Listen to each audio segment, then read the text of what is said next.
Today's session is on strain energy methods as part of the S4 mechanical course on advanced mechanics of solids. Now we will take a simple example of axially loaded bar. The diagram is shown here. A bar of length L is fixed at one end. This end is fixed, and a load of P is applied at the free end along the axial direction. And this load deflection diagram can be represented like this. Deflection or deformation is shown along the x-axis and load is shown along the y-axis. And when you represent it like this, the deformation due to the application of load is, let it be dx. When the length is elongated by dx due to the load P, we can say du equal to P into dx. And this is evident from this diagram also. If you take this dx as a width of the small elemental area and height of that particular strip is taken as P, then that area can be approximated as P into dx. And the total energy involved in this case can be the total area under this curve. Starting from when the load is applied, it initially starts from 0 and reaches the maximum value of P. And during this time, the deformation occurs. So continuously it is varying.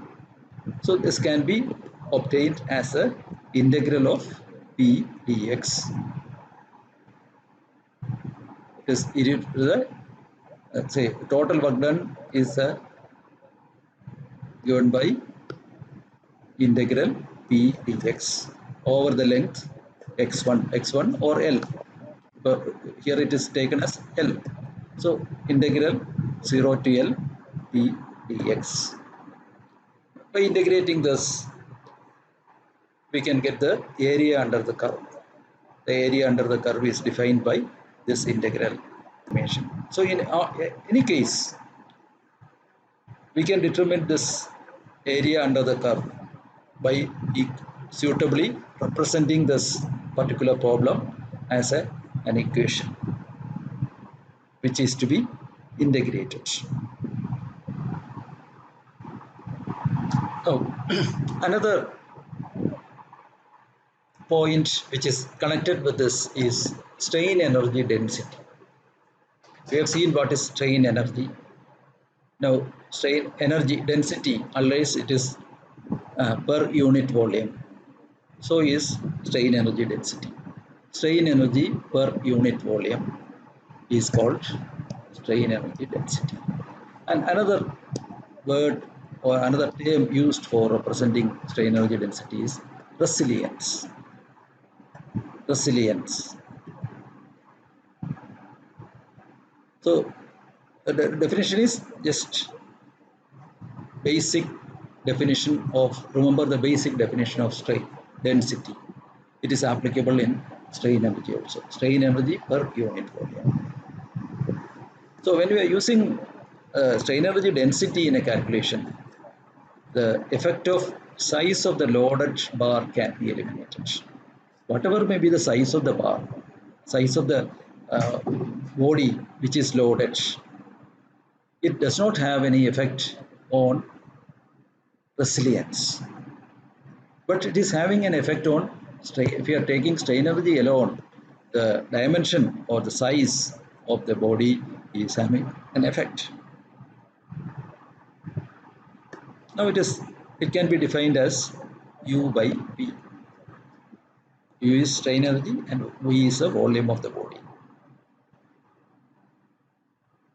So U, we know it is P into dx.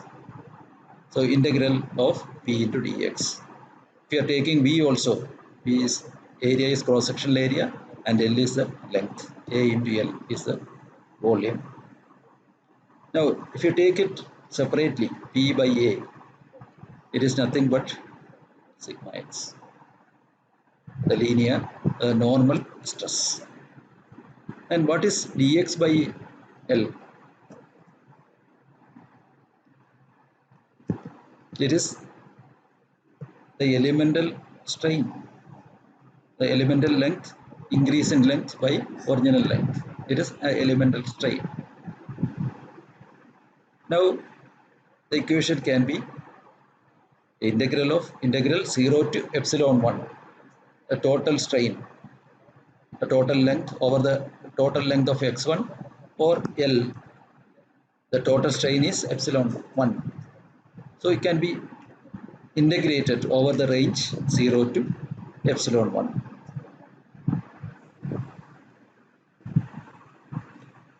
And you need not worry about the integrals. Only in this definition or in the definition or in the derivation of these expressions, we have to use the integrals.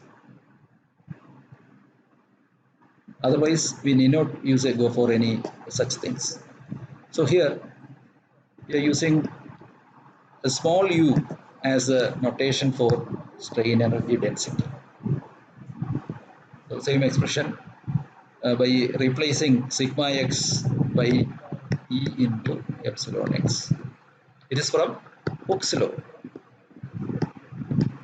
In Hooke's law, we know that in an elastic material, stress and strain are proportional, and E is the proportionality constant. It is the modulus of elasticity.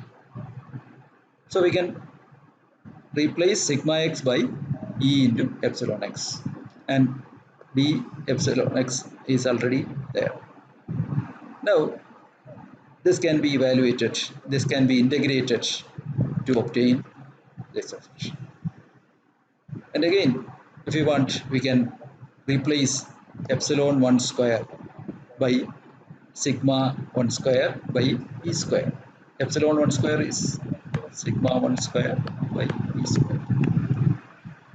This E and 1 E will cancel, and finally we will get this expression for strain energy density.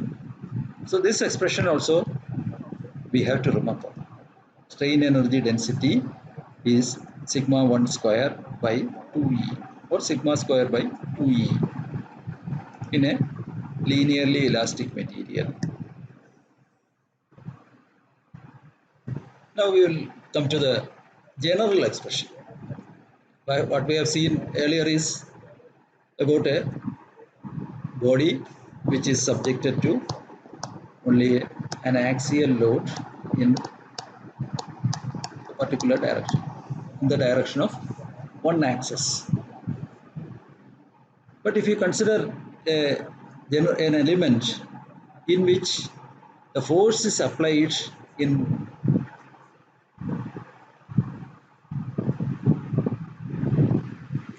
a force is applied gradually. In the previous case also we have considered that one, the load is applied gradually. We are specifically saying load is applied gradually.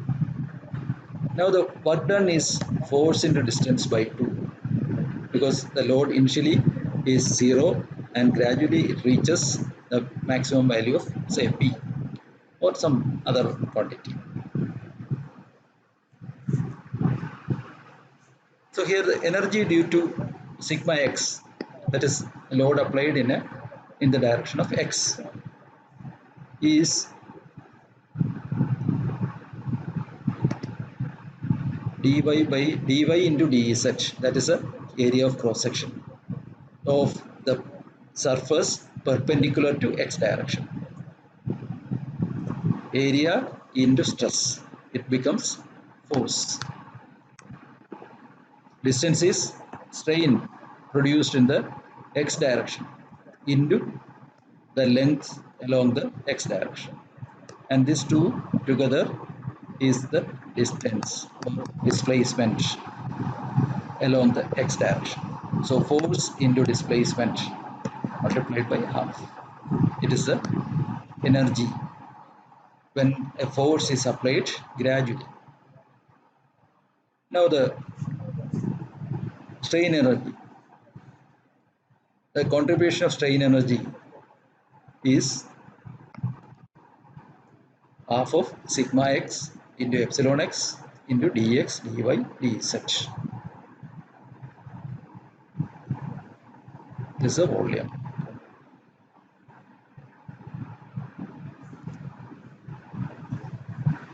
When this element is subjected to forces along all the three directions, here only one force is applied and only a normal stress is produced by that force.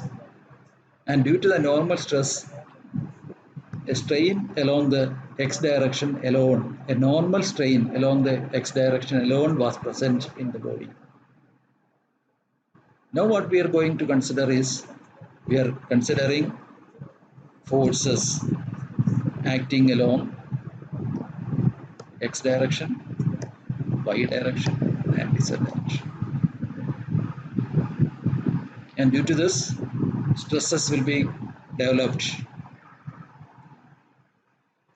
in all the three normal directions as well the tangential directions.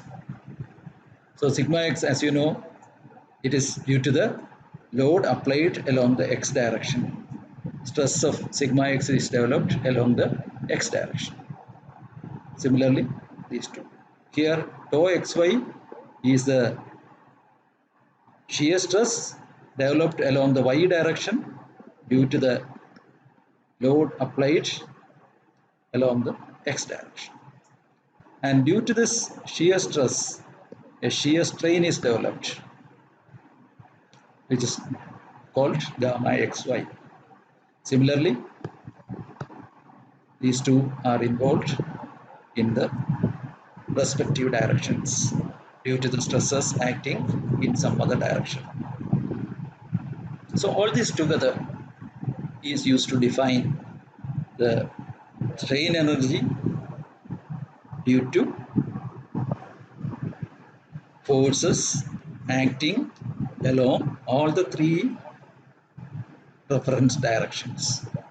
And here we'll be using a volume integral because we are integrating with respect to the three variables x, y, z. And this is the general expression for strain energy. So when you come to an axially loaded body, the example which we have discussed earlier, this expression may reduce to this level. Only a normal stress is acting, sigma x, or a load is applied along the axial direction. Only this load is there, P is applied. Due to that, sigma x is developed along the normal direction. And at the same time, due to this loading, there can be a shear stress developed along the y direction. Due to the load applied along the x direction, there can be a shear stress developed along the y direction. And that may lead to a shear strain along the y direction. And this together can be considered. And here again, we will be using Hooke's law to convert the terms into a particular level. That is epsilon x, instead of epsilon x, we can write sigma x by E. Instead of gamma xy, we can use tau xy by G. It is also from the Hooke's law.